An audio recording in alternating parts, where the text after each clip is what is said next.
ప్రేక్షకులందరికీ కూడా నమస్కారం.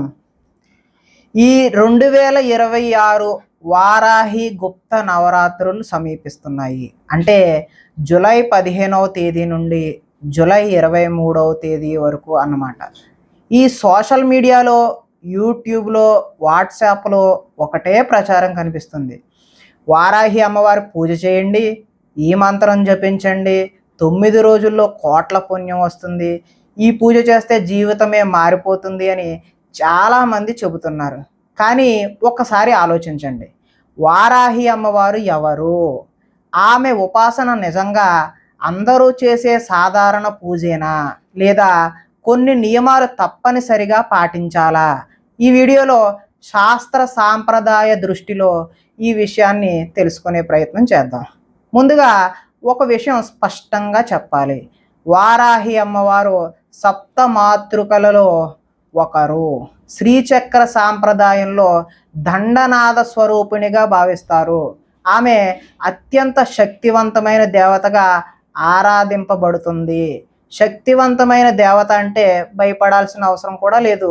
కానీ నియమాలు లేకుండా ఉపాసన చేయడం మాత్రం సరైనటువంటి పద్ధతి కాదు. ఇప్పటి రోజుల్లో చాలామంది ఇంటర్నెట్లో చూసిన మంత్రాలను జపించడం ప్రారంభిస్తున్నారు. ఎక్కడో విన్న బీజాక్షరాలు, ఎక్కడో చదివిన తాంత్రిక పద్ధతులు, దీక్ష లేకుండా చేసేటటువంటి హోమాలు, ఇవి శాస్త్ర సాంప్రదాయంలో సిఫారసు చేయబడిన విధానాలు కావు. ఎందుకంటే వారాహి ఉపాసనలో కొన్ని మార్గాలు తాంత్రిక సాంప్రదాయానికి సంబంధించినవి.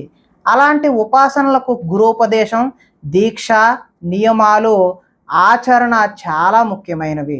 కేవలం యూట్యూబ్లో చూసి, సోషల్ మీడియాలో పోస్టులు చూసి అలాంటి ఉపాసనలు ప్రారంభించడం సరైనటువంటి పద్ధతి కాదు. అంటే గృహస్థులు వారాహి అమ్మవారిని పూజించకూడదా అని అడుగుతూ ఉంటారు. అలా కాదు. భక్తితో నమస్కరించడం, పువ్వులు సమర్పించడం, దీపాన్ని వెలిగించడం, నైవేద్యాన్ని సమర్పించడం, సహస్రనామం లేదా సాధారణమైనటువంటి సాత్విక స్తోత్రాలు పారాయణ చేయడం, ఇలాంటి సరళమైన భక్తి విధానాలను అనేక కుటుంబాలు పాటిస్తుంటాయి. కానీ బీజమంత్ర జపాలు, తాంత్రిక పూజలు, ప్రత్యేక హోమాలు వంటి విధానాలు మాత్రం గురోపదేశము అవసరమని అనేక సాంప్రదాయాలు చెబుతున్నాయి. అందుకే నేను చెప్పేది ఒక్కటే, ఉగ్రదేవత అని భయపడవద్దు, కానీ ఉగ్ర ఉపాసనను మాత్రం తేలికగా తీసుకోవద్దు. ఈ రెండింటి మధ్య ఉన్న తేడాను అర్థం చేసుకోవాలి. గుప్త నవరాత్రులు అంటే ఏమిటి? పేరులోనే ఉందండి, గుప్త అంటే రహస్యమైనటువంటి నవరాత్రులు అని. ఈ పేరులోనే చెప్పారు కదండి, గుప్తము అంటే రహస్యంగా చేయవలసినవి అని. అంటే అందరూ ఆచరించేవి కాదు అని.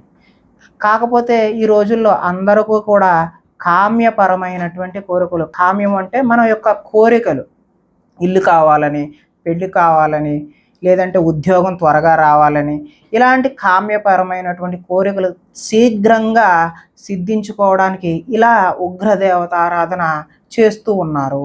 ఇది సోషల్ మీడియా కాలం కాబట్టి ఎవరో ఒకరికి మంచి జరిగింది కదా అని చెప్పేసి వారు చేసే వీడియోలను మీరు డైరెక్ట్గా చూసి వారు చెప్పినట్లు ఇలా కొన్ని ఉపాసనలు చేయడం కొంత ప్రమాదకరమనే మనం చెప్పుకోవాలి. ఇదంతా పక్కకు పెట్టినట్లయితే గుప్త నవరాత్రుల గురించి తెలుసుకుంటే, ఇది అంతర్ముఖ సాధనకు ప్రాధాన్యం ఇచ్చే కాలంగా కొన్ని శాక్త సాంప్రదాయాలు భావిస్తాయి.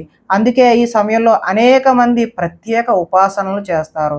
అయితే ఎవరు ఏ సాధన చేయాలి అనే విషయం వారి గురువు మార్గదర్శకత్వంపై ఆధారపడి ఉంటుంది.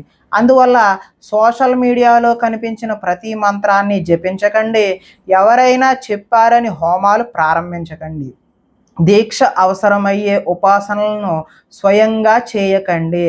మీకు వారాహి అమ్మవారి మీద భక్తి ఉన్నట్లయితే అమ్మవారికి ఒక దీపాన్ని వెలిగించండి, పువ్వులు సమర్పించండి, నైవేద్యాన్ని సమర్పించండి, సాధారణమైనటువంటి స్తోత్రాలు ఏవైనా ఉంటే అవి చదవండి.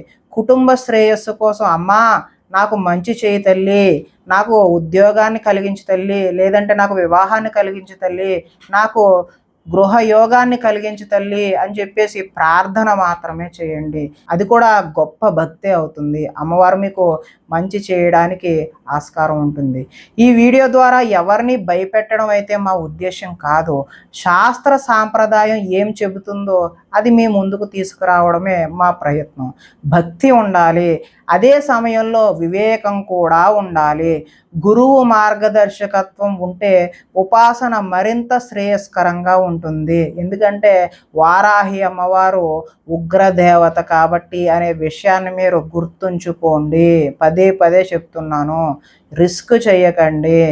ఈ సమాచారం మీకు ఉపయోగపడినట్లయితే వీడియోను తప్పకుండా లైక్ చేయండి.